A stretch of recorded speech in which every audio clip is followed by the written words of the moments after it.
Over the course of 3 days, he repeatedly raped me in that room. When I returned to the academy, I told no one. I feared that if I reported this incident, I would be the one to face discipline.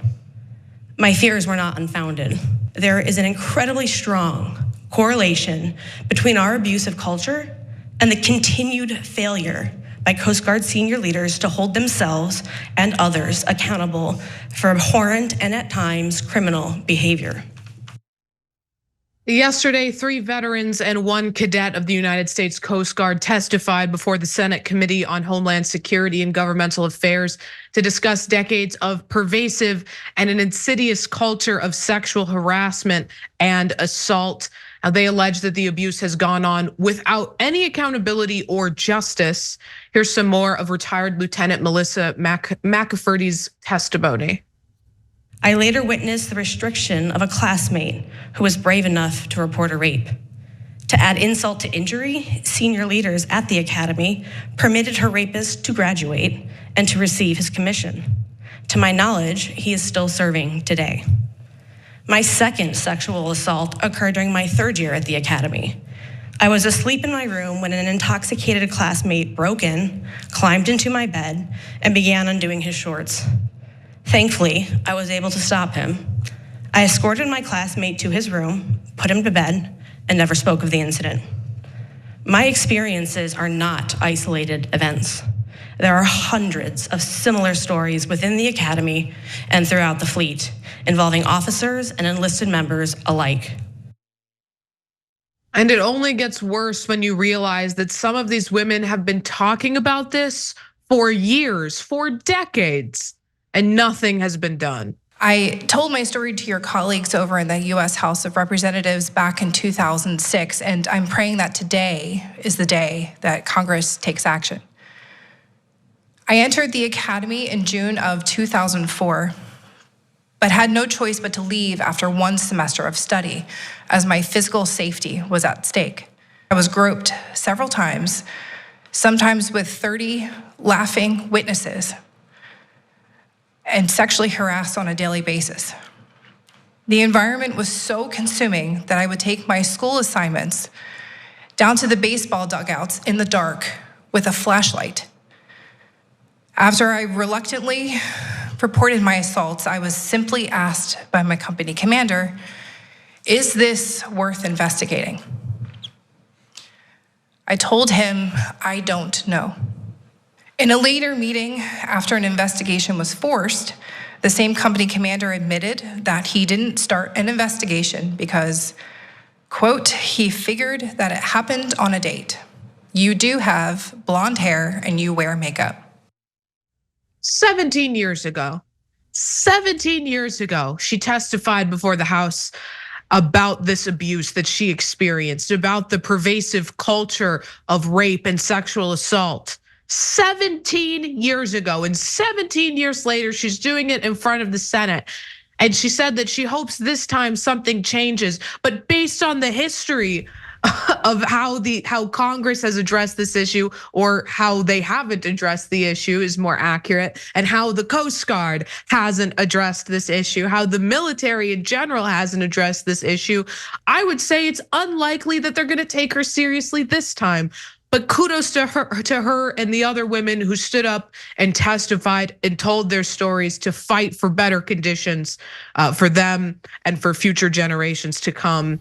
Now, in a letter to Congress, Denise Rucker-Krepp, who is a former Coast Guard officer and former chief counsel of the Maritime Administration, described how she had attended a community healing event sponsored by the Coast Guard Academy Alumni Association last month. Here's some excerpts from that. Before my first cup of coffee, I learned about a woman who was raped shortly after joining the service. She never told her parents about the crime. While washing my hands in the bathroom, another woman shared that she was raped while attending the Coast Guard Academy in the late 1990s.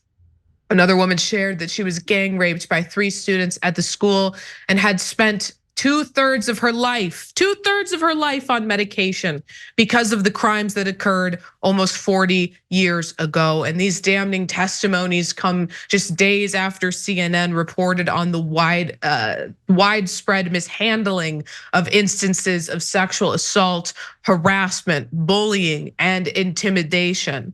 There's some excerpt from that report. After spending 90 days speaking with hundreds of service members, reading through more than 170 written comments, and sifting through a mountain of data, an internal review team said it had heard a resounding message from the workforce that these failures and lack of accountability are entirely unacceptable and that leaders must do something about it. Now, the report was the most expansive report to the growing criticism of the Coast Guard's mishandling of misconduct. Too many Coast Guard members are not experiencing the safe, empowering workplace they expect and deserve, and trust in Coast Guard leadership is eroding, the authors wrote in the roughly 100-page report, noting that they had heard from victims of sexual assault and harassment stretching from the 1960s to the current day, who expressed deep-rooted feelings of pain and a loss of trust in the organization. Now, while the report outlined a number of changes made in the last 2 decades, it also acknowledged that reforms to date have not been enough to prevent assaults and properly support the victims. From that report, you made it clear that you want to expect our service to confront this issue and make it better. You want our service to deliver meaningful change, whether you're a member who has a story to share or the shipmate standing beside them. This is our time. Let's get it right. This is disturbing. There's more that we'll talk about in a moment, but that woman, those women were testifying today about sexual assaults that happened decades ago. They testified decades ago and decades before that, before Congress. They went to their supervisors against, knowing that they might become further victims of discipline within the military for speaking out against sexual assault. And as it was noted in that report, there's been some changes, but not nearly enough. And this is anecdotal, but I don't know a single woman who joined the military who wasn't the victim of at least sexual harassment, if not sexual assault. It is so pervasive. Every woman I know who served in the military experienced either sexual harassment or sexual assault. And so often they don't feel comfortable speaking out about it to their superiors or in general because they are afraid, and not without cause, that they are going to be the victims of some type of workplace discrimination, of discipline, just for trying to raise awareness about the issue and to try to hold their abusers accountable. And it says something about the culture of not just the Coast Guard, but all the branches of the military, that they think it's more important to protect rapists than to protect their female service members. It's absolutely despicable. We're gonna talk about it some more, but first, Cenk, what are your thoughts on this? So Young Turks has been around forever now. We're the longest running internet show in history, actually. And I bring that up in this context because I'm tired of covering these stories and it never getting fixed.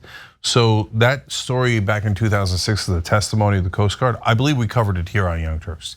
Then I remember covering the stories of our service members being raped in Iraq by other service members, US service members, and women crying in Congress about rape, gang rape, etc., from fellow soldiers, service members, etc. And how long is it going to take to fix? I mean, these women said that they're willing to risk their lives to help this country, but they didn't know they were risking their lives from their fellow service members.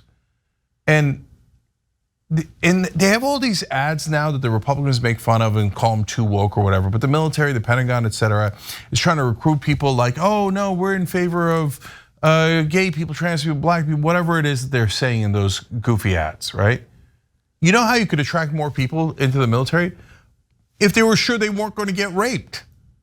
That might help a little bit. In fact, that would help way more than any of your stupid, goofy ads. How many times do I have to cover these hearings? and hear these horrific stories before the military does something. And that gets to a super important point and a word that Ray used very appropriately there, pervasive. So look, if you say, hey, I found one story in the Coast Guard and 2 stories in the Navy, okay, we could focus on those, and those are important individual stories. But this isn't 1 or 2 or 7. This is throughout all of these different branches, over and over again, repeatedly. And the Coast Guard, just a horrific amount of stories. The volume is shocking.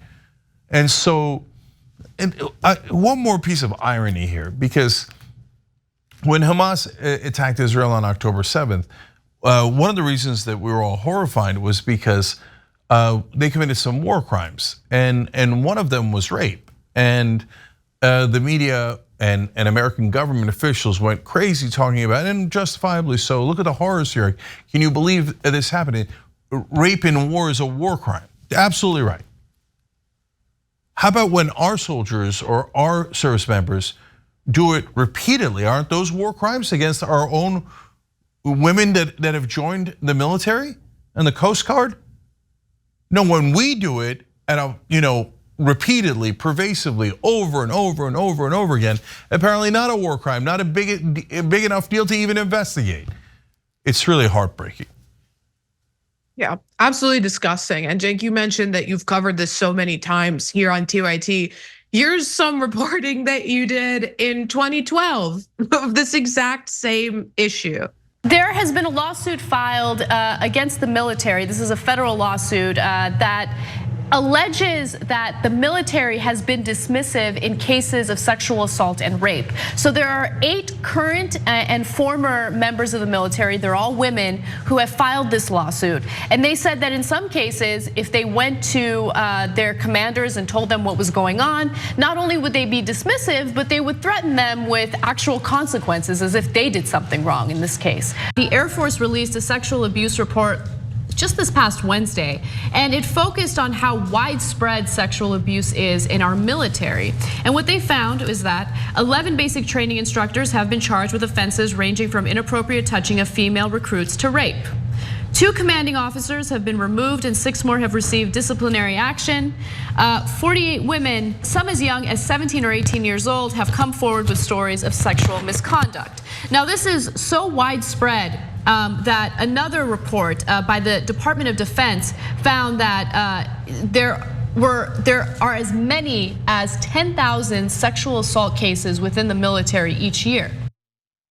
That was over 11 years ago. Over 11 years ago, and there has been no meaningful change. Let's talk a little bit about the numbers, because according to the DoD's Sexual Assault Prevention and Response Annual Report, whether or not they're doing anything to prevent it is a different discussion, but the number of reports is still increasing every year. So you can see in this graph that in total, the department received 8,942 reports of sexual assault involving service members as victims and or subjects in 2022, which was an increase of 1% from the 8,866 received the year prior. Of those almost 9,000 reports, 7,378 were from service members reporting an incident that occurred to them during military service. So a little bit more about what they did with those reports. So this year, the department had sufficient evidence to take disciplinary action in 2,117 cases. Disciplinary action was not possible in 1,031 cases due to primarily 2 reasons: insufficient evidence of an offense to prosecute, or commanders honoring the victim's requests not to participate further in the legal process.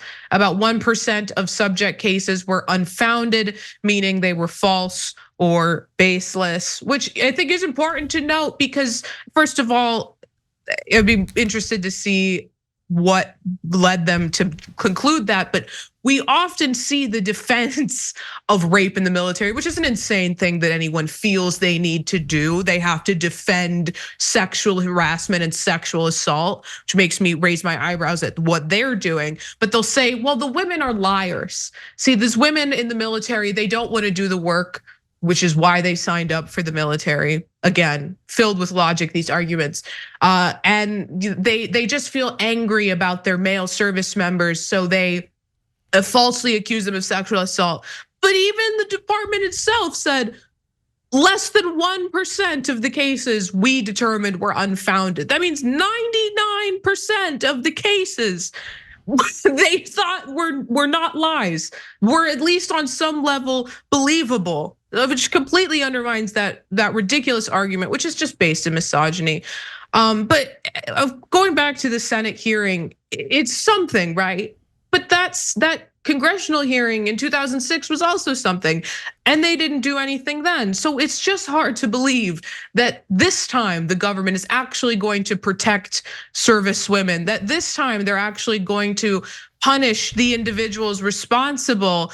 And I do want to just note that the department has discussed actions it will take to prevent further sexual assault in the future. But it's said that it's not gonna do anything to prosecute the sexual assault that happened in the past. So those women aren't getting any justice. The best they can hope for is that there will be justice for future victims, or there will be meaningful things in place to prevent future victims from becoming victims in the first place. It's disheartening, especially as a woman, as a survivor of sexual assault, that and of course, it's not surprising, but it is depressing to see the plight of women, even these women who have, in some capacity, given up parts of their life to, in their eyes, defend their country, to serve their country. Even they are not viewed in the eyes of the government as deserving of protection from sexual assault. Yeah, last two pieces of hypocrisy here. If you notice in that old report that we showed you from TYT, there was women as young as 17 years old that were being sexually assaulted. Republicans go around pretending they care about groomers, etc. But when it happens in the military, that's fine. Cover it up, cover it up. So do you care or don't you care? You see, that my point here is, it's not that they care about the issues and all protecting women, protecting kids, protecting this. No, they're about protecting power and privilege.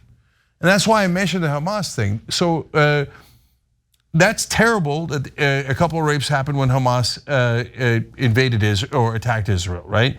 And everyone agrees it's terrible, and everybody talks about it like so. And then the government uses it, saying, "Well, that's why we had to help Israel kill 18,000 civilians in Gaza. We had to because of those." Meanwhile, we have 8,942 rapes and sexual assaults in our own military last year alone. But apparently, that's not at all important. And we didn't have to kill anyone for that. We didn't have to prosecute anyone for that. We didn't have to do a damn thing about that. So do you care about the rape, or do you care about power and privilege? And unfortunately, our leaders and our military shows its true face far too often on this issue, and it isn't pretty. Thanks for watching. If you become a member, you get to watch all this ad-free, except for, of course, this ad. Still, hit the join button below.